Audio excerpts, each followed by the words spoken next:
Welcome to video number 3 of the Rosmer and Sue video battleathon inspired by Gary Vaynerchuk. 13. I'm running out of chapters in this book. I think I'm almost at the end, but Laws of Success by Napoleon Hill. So today, the chapter is about profiting by success. And actually, that's quite interesting that this book actually had it. Is basically not profiting by success, profiting by failure. So failure is considered a negative thing. And the book talks about profiting by failure. And that's pretty much, the short end of the story is learning from your mistakes so that you don't do it again, so that you can do it smarter the next time. And yeah, that's a definite big point I want to also add to that is sometimes our initial goal, say for example in sales, as we go through customers and we don't make every sale, it's impossible to make every sale, but the better you get at sales, the better your closing ratio is.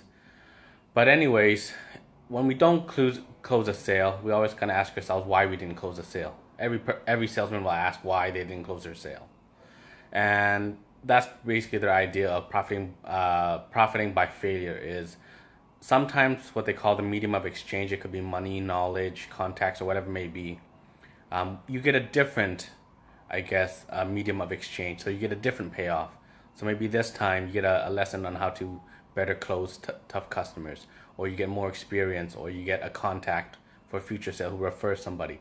But sometimes, we would consider a failure getting something that we're not aware of or wanting indirectly.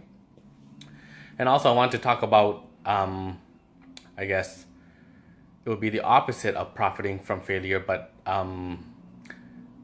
what would this one be? Losing, not profiting by success. And you've heard the saying, success breeds complacency, failure breeds innovation.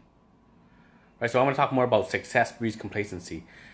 Have you ever kind of, been doing something and you're just killing it and just like on a hot streak, and next thing you know, you're making crazy cash and you're just totally overwhelmed in the business or in life in general. Or you get like a chip on your shoulder. Then all of a sudden, all these haters come and start attacking you and bringing you down. You always hear people say, oh my God, get rid of the haters. I hate haters. Get away from me, negativity. And it's just one of those things where haters or negative stuff is kind of what keeps you humble from letting everything get to your head. It's like a balancing act life has designed. When you're really low on life, life brings you people to pull you up or situations to give you hope. And when you're really, over exaggerated in life and you think you're so amazing, it brings the haters towards you.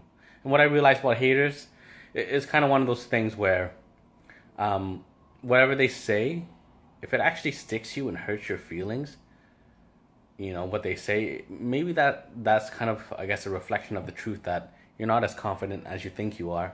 And, what they say has some element of truth to it and that you actually believe it. Because otherwise, whatever they say kind of bounces off you like Teflon, right? Like, who cares?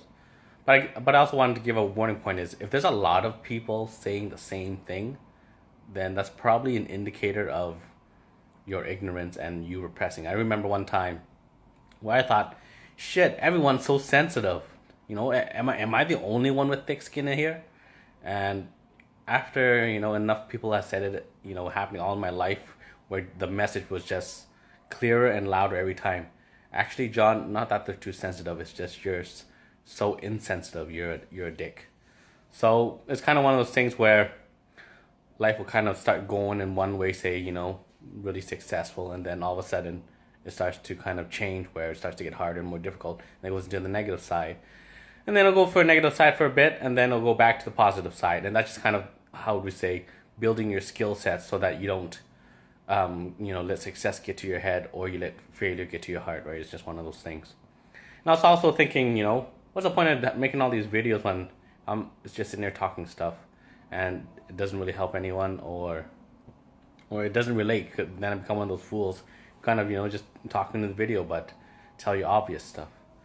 So the less obvious stuff that I realized in terms of failure is like when I used to do real estate investments, that was like the greatest failure of my life. It was like 8 years of failing. I'm one of those guys that are so hardcore extremist. When I find something, I commit to it, I go hardcore, and I just don't know when to let go. So it took me 8 years to finally kind of let go of that and just realize, like, being a realtor is, I'm making way more money with way less effort, right? But it's just one of those things where I had to fail hardcore and to finally, I guess, break out of that self-delusion of believing in myself so much that everything going around me was just saying it's not working out. But I just kept driving forward. But in those 8 years of sucking at making monetary exchange, I actually developed excellent skills at networking, getting to see business, sales, building relationships. So it's just, yeah, and that's just what made becoming a realtor like easy. Like I can do it with my eyes closed. I could pick up a drinking habit, a couple of bad habits or two, and I could still be very effective and efficient in my job.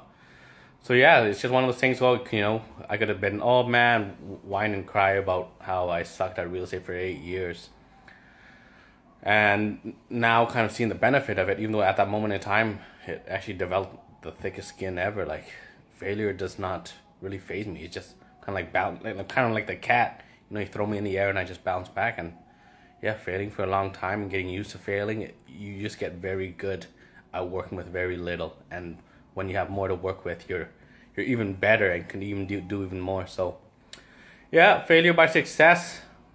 No, I mean profiting by success and not profiting by, not profiting by success and profiting by failure. Two great ideas and things I truly believe in, and it's one of those things you won't actually get until you've actually done it in your life and seen it in your life, right? It's a human experience that you don't get the power of it or understand the cycles of it until you actually live through it a couple of times to be aware that, when stuff's really sucky, you just got to keep pushing through. And when things are getting really good and you're like getting pretty much all, elated, that's probably the indicator of things turning down. And once you kind of understand that it comes and goes, it really doesn't faze you. It's just like keep pushing through, because one thing you realize is everything keeps changing at a faster rate when you're able to cycle through the positive phases and cycle through the negative phases. So that's my 2 cents, Rosmer, just busting out these videos, and look forward to video number 13.